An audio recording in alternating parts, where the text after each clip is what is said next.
Mesdames et messieurs les ambassadeurs, nous le savons, l'année 2009 sera une année de très grandes difficultés. Sans doute l'une des plus difficiles depuis des décennies. Sur le plan économique, et donc sur le plan social, sur le front de la guerre et de la paix, dans ce vaste arc de crise qui va du Proche-Orient au Pakistan. Mais l'année 2009 peut aussi être une année fondatrice. 2009 peut être l'année de naissance d'un nouveau capitalisme, d'un nouvel ordre mondial, d'un nouvel ordre mondial, d'un nouvel ordre mondial, d'un nouvel ordre mondial.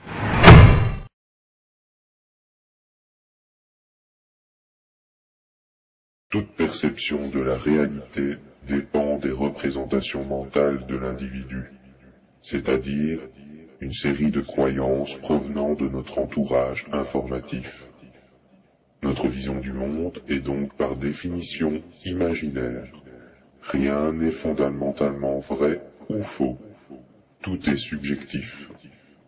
Ces représentations émanent principalement de la famille, des groupes et des médias. Premier constat, la famille est détériorée, les divorces n'ont jamais été si nombreux et les enfants prennent le pouvoir, pendant que les vieux pourrissent dans des hospices. Les médias occupent un rôle central dans l'éducation des enfants.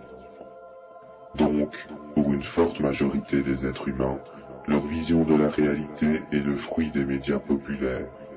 Que vous le vouliez ou non, votre esprit est conditionné. Le cas du 11 septembre est un exemple affligeant de vérité. L'événement fut tellement médiatisé que tout ce qu'en dit la télévision est automatiquement devenu vérité absolue. L'imaginaire des gens est formaté dans une bulle étanche, donnant une vision unique du monde. Ainsi, les médias peuvent transformer une idée bonne en une idée marginale. Par exemple, si vous estimez que l'hypersexualisation des mœurs est négative pour la société, vous allez être rejeté par une majorité qui estime qu'il faut vivre avec son temps. Mais si le présent n'est que la construction médiatique du passé, vivre avec son temps n'est en fait que le résultat d'une manipulation médiatique et ne veut strictement rien dire.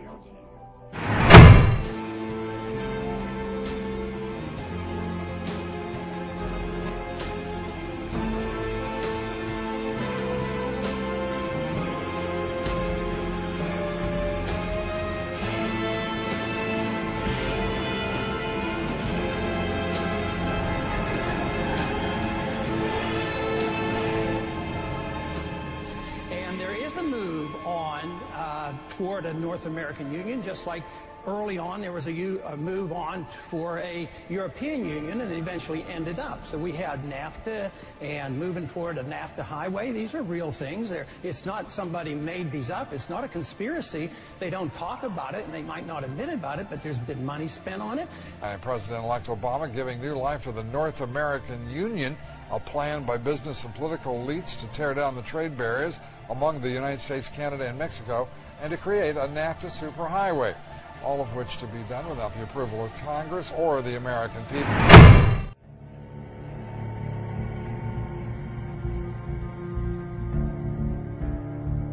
I used to say to him, what's the point of all this? You have all the money in the world you need. You have all the power you need. What's the point? You know, what's the end goal? And he said the end goal is to get everybody chipped. Here's the microchip that could one day be implanted under the skin of every single American. All money is to be in those chips, right? There'll be no more cash. And this is given me straight from Rockefeller himself. This is what they want to accomplish. And all money will be in your chips. And so instead of having cash, anytime you have money in your chip, they can take out whatever they want to take out whenever they want to. If they say you owe us this much money in taxes, they just deduct it out of your chip digitally. Total control. Total control. And if you're like me or you, and you're protesting what they're doing, they can just turn off your chip, and you have nothing.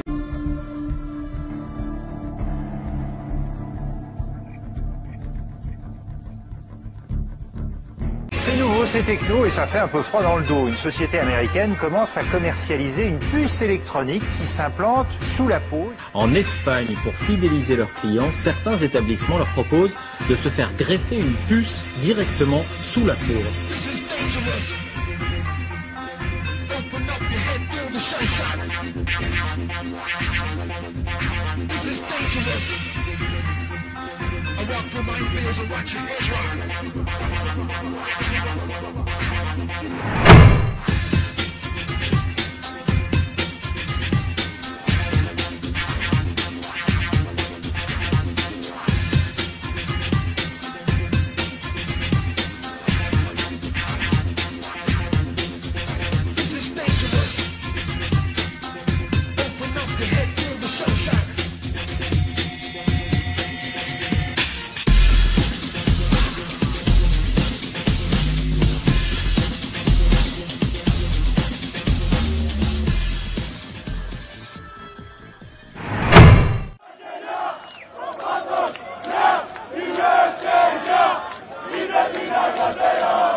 Aujourd'hui, nous devons tous admettre un certain nombre de problèmes mondiaux.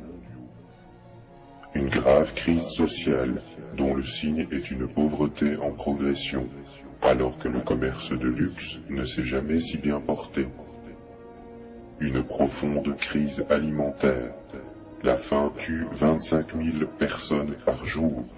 C'est 10 millions par an. D'ici 20 ans, la Chine sera incapable de nourrir sa population. Sans pétrole, plusieurs centaines de millions de morts sont à prévoir. Une crise environnementale, avec une extinction massive des espèces et une presque totale disparition des poissons d'ici 50 ans. Les abeilles meurent. Sans abeilles, pas de plantes. Sans plantes, pas de prédateurs et pas d'hommes.